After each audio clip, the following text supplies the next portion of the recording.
So ito na guys, nagluluto na tayo ng maning hubad.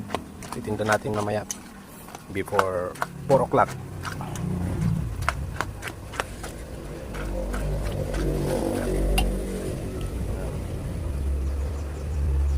So yan ang ating asin tsaka spicy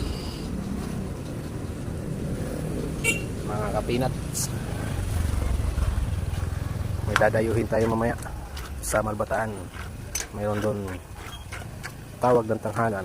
It's showtime. Diba?